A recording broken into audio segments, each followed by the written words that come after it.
Fala pessoal, bem-vindos ao Dicas do Lip. Nessa sequência de vídeos a gente vai falar sobre retas e circunferências, dando uma introdução ao tópico de geometria analítica. Nesse vídeo em particular, a gente vai falar sobre a definição de reta e algumas formas de representar essa reta. Vamos dar uma olhada. A gente tem como definição que a reta é o lugar geométrico dos pontos que são colineares com dois pontos fixos. Espera aí, calma que eu tenho que traduzir algumas coisas para você. Quando eu falo ponto fixo, eu estou dizendo que eu conheço, pelo menos num sentido teórico, as coordenadas desse ponto. Pode ser uma informação do enunciado, pode ser algum ponto que eu já obtive ao longo da questão. Enfim, dois pontos fixos são pontos cujas coordenadas são conhecidas, beleza? A minha reta é o lugar geométrico dos pontos. O que significa lugar geométrico? Isso aqui nada mais é do que um conjunto. Só que é um conjunto no sentido de geometria analítica, é um conjunto de pontos, beleza? Então a gente vai interpretar lugar geométrico como sendo o conjunto dos pontos que são colineares com dois pontos fixos. Aí que ele vai colocar a condição, a propriedade que esse conjunto vai satisfazer. Existem diversos tipos de lugares geométricos. Nesse caso, o nosso lugar geométrico são os pontos colineares com dois pontos fixos, beleza? Então, a título de exemplo, e aí a gente vai pegar um exemplo numérico mesmo. Vamos pegar aqui o ponto A, sendo o ponto, lá, 2, 1, ponto fixo. E o ponto B vai ser o ponto... Eu tô chutando o valor aqui, tá? Vai ser menos 1 e 4. Tudo bem? Esses vão ser os meus dois pontos fixos. O que seria obter o lugar geométrico? A gente vai considerar um ponto P, que vai ser um ponto XY genérico, e vai impor sobre esse ponto P a condição de ser colinear ao A e ao B.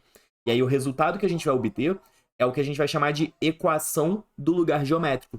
Maneiro? Só que antes disso, né? Como bolhufas eu digo que três pontos são colineares. Isso vem lá de pontos, a gente não tá tratando de pontos aqui, mas a gente pode usar uma técnica que eu gosto de chamar de pseudo-det. Por que pseudo-det? Existe o formato dessa técnica, que é um formato de determinante, tá super correto e tal. Só que eu gosto de usar o pseudo-det porque essa ideia de colinearidade ela pode ser utilizada para calcular áreas, área de polígono, uma vez que você saiba os vértices todos, ok? Só que, bom, a forma do determinante propriamente dita, ela só calcula a área de triângulo, no máximo. Só que essa técnica, ela pode calcular quadrilátero, pentágono, hexágono, qualquer ágono desses aí da vida, tá bem? Então, não seria legal eu apresentar para vocês já na forma de determinante. Eu vou apresentar na forma de pseudo-determinante, tranquilo? E aí, o que a gente vai ter? A gente vai começar do primeiro ponto, que eu vou escolher sendo o ponto A. Aí bota lá o 2 e o 1, o x e o y. Vai passar para o ponto B, menos 1 e 4. Vai passar para o ponto P, que é o x e y. Só que aí eu tenho que fechar o ciclo. Eu tenho que voltar para o primeiro ponto. A condição de colinearidade é que esse cara seja igual a zero. Por que eu chamei isso aqui de pseudo-det? Bom, primeiro porque não é um determinante propriamente dito. Para ser determinante, para ter determinante, a matriz tem que ser quadrada. Só que ele funciona igualzinho, tá? Ele funciona igualzinho um determinante. Então, pseudo aí, que quer dizer falso, funciona super bem, tá bem? E aí, como seria esse funcionamento de determinante? Você vai fazer diagonais para a direita menos as diagonais para a esquerda, como se fosse regra de Sarri. Beleza? Diagonais para a direita menos as que estão para a esquerda. Vamos fazer junto? Primeira diagonal para a direita. 2 vezes 4 vai dar 8. Segunda diagonal para a direita tem menos 1 e tem y. Vai dar menos y. E a terceira, x e 1, vai dar x. Agora, para a esquerda, tu bota na cabeça o seguinte. Você vai fazer a conta e trocar o sinal. Então, no primeiro aqui, 1 com menos 1 dá menos 1. Vou botar mais 1. É o efeito do menos para a esquerda. 4 vezes x dá 4x. Vou botar menos 4x. 2 vezes y dá 2y. Vou botar menos 2y. Isso vai dar igual a zero. Eu vou passar tudo para a direita, beleza? Passando tudo para a direita, a gente vai ter, por acaso, 3x mais 3y menos 9 igual a zero. Caramba, dá até para simplificar o 3. Ficou tão bonito. Nem parece que eu tirei da cartola. X mais y menos 3 igual a zero. tá? Esse cara, a gente dá um nome pra ele também, beleza? Eu vou copiar um daqui aleatório. A gente fala que é a forma cartesiana. Quando tá todo mundo do mesmo lado. E ela é muito importante porque é ela que vai permitir a gente calcular distância de ponta reta, tudo bem? Então ela é uma forma muito importante. E uma coisa interessante sobre ela, essa forma cartesiana, ela representa toda e qualquer reta. Ela pode representar toda e qualquer reta. Não tem restrição. A reta vertical tem forma cartesiana. Todas elas, ok? Então vou comentar aqui, ó, representa toda e qualquer reta. Essa equação x mais y menos 3 é uma reta específica, a reta que passa pelo 2, 1 e pelo menos 1, 4. Tudo bem? Quando a gente pensa em forma geral, a gente teria por equação ax mais by mais c igual a zero. Tá? E isso aqui seria a forma cartesiana. Eu vou botar aqui bonitinho.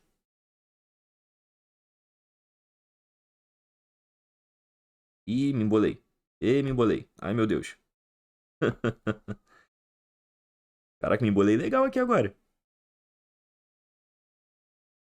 Pronto. Tudo resolvido.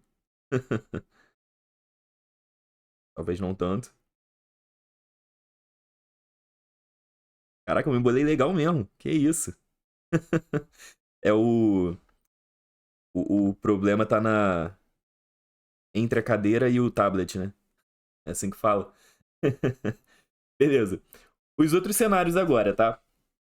A gente falou especificamente da forma cartesiana e ela é muito interessante porque quando a gente pensa na definição de reta mesmo, enquanto lugar geométrico, o que a gente obtém é a forma cartesiana, tá? Porque vai estar todo mundo do mesmo lado, tu deixa lá, ok?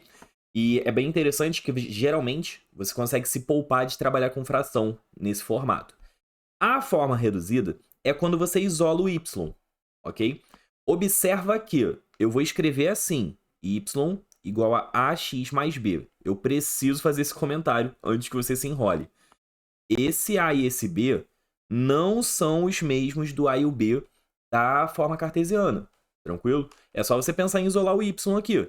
Se você isola o y, tu vai ter menos ax sobre b, menos c sobre b. Esses são os a e b da forma reduzida, tranquilo? Toma cuidado. Na prática, o que tu tem que ter em mente? Eu tô na cartesiana, quero ir para reduzida. Isolo o y, tá? Então, no nosso exemplo, a reduzida seria y igual a menos x mais 3. Essa forma ela é interessante porque ela nos apresenta dois carinhas úteis. Quem são os dois carinhas úteis? O a e o b da forma cartesiana. Esse a da forma cartesiana é o que a gente chama de coeficiente angular. Isso aqui até se mistura um pouco com função afim. Coeficiente angular. E ele representa o ângulo, ou melhor, a tangente do ângulo que a reta está fazendo com a parte positiva do eixo x. Só como exemplo, eu tenho aqui uma reta crescente. Esse ângulo é o que eu chamei de θ. A tangente dele é o A. O A da forma reduzida. Se eu tiver uma reta decrescente, o θ continua estando ali para a direita. Tranquilo? O θ é sempre o ângulo com o sentido positivo do eixo x, contabilizando a partir do sentido trigonométrico. Então, parte do zero do eixo... fazer apontando para vocês, tá? Tu parte do zero do trigonométrico e vai girando no sentido trigonométrico. Tá bem? Dito isso, o b, ele nada mais é do que o resultado do y quando x é zero. A gente chama de coeficiente linear.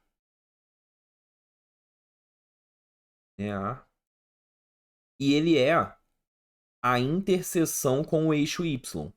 Esse OY é a notação para eixo y, tá?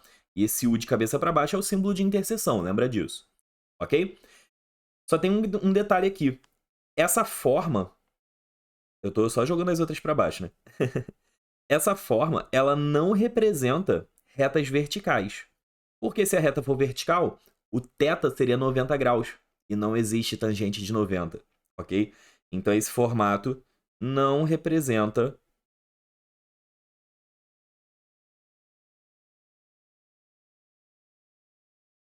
retas verticais, ok?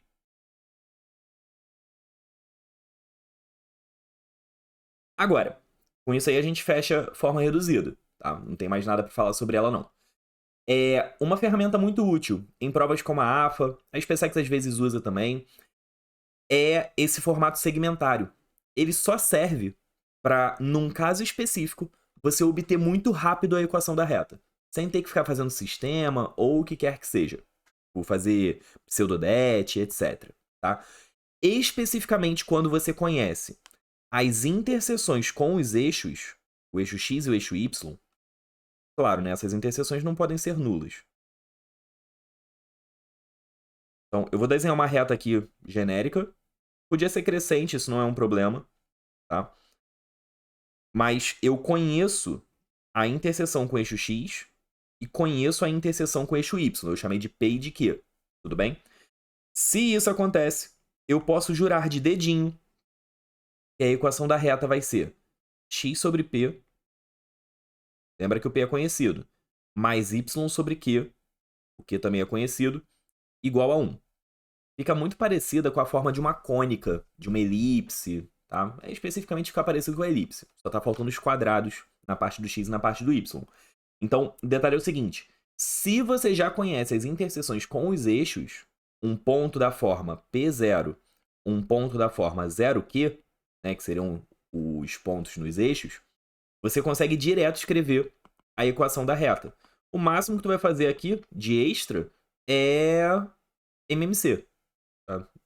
O P e o Q não precisa ser 1, né? Ou menos 1. Eles podem ser números grandes, podem até mesmo serem frações. Ser frações. O máximo que vai acontecer é fazer um MMC, uma racionalização, mas o fato é que a equação da reta já vai estar aqui. Tranquilo? Não vai ter muito mistério, não. Agora, o detalhe, né? Esse aqui, né, é um caso bem particular, ele é bastante limitado. Ele não representa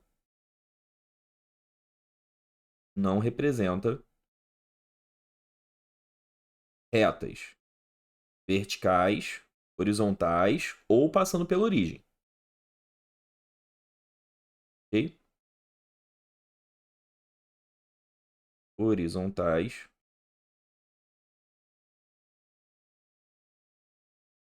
ou passando pela origem.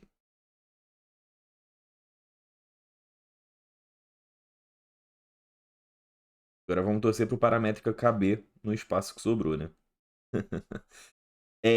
Se liga só. Por que não representa retas que passam pela origem? Essa é bem fácil de responder, né? Se a reta passa pela origem, o P e o Q seriam zero, pô. Como é que vai passar? Como é que eu vou dividir por zero? Não pode, né? Tranquilo? É só por isso mesmo. Agora, para a forma paramétrica, isso é útil tanto para a escola naval quanto para a EFON, por causa do R3. Reta no espaço é representada da forma paramétrica. Mas às vezes aparece na forma paramétrica do R2 mesmo. O R2 na forma paramétrica. A AFA gosta disso. Tá? A SpaceX, nem tanto.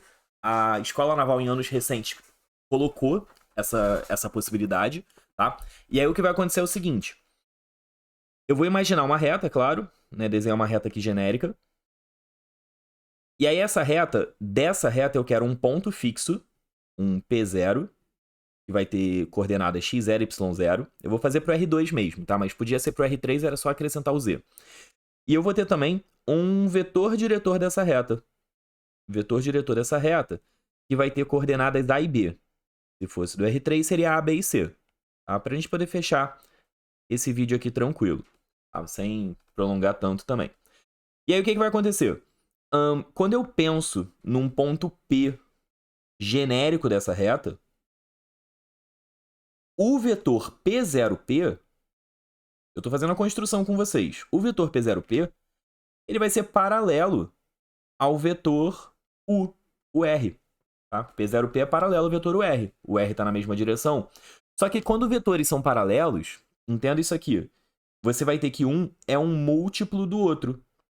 Aí esse múltiplo, né, é o T vezes, esse T é uma constante real. E a gente chama de parâmetro. Esse cara é o que a gente vai chamar de parâmetro.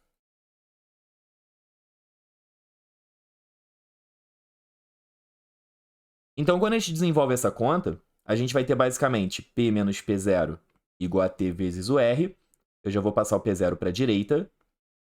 Vai ficar P0 mais T vezes o R. Okay? Isso já é a forma paramétrica, tá? Por quê? Se você fizer a conta, são coordenadas que estão ali, né? Se você fizer a conta para o x e a conta para o y, eu vou até tirar minha carinha aqui. Ó, vai ficar assim, ó. X igual a x0 mais AT.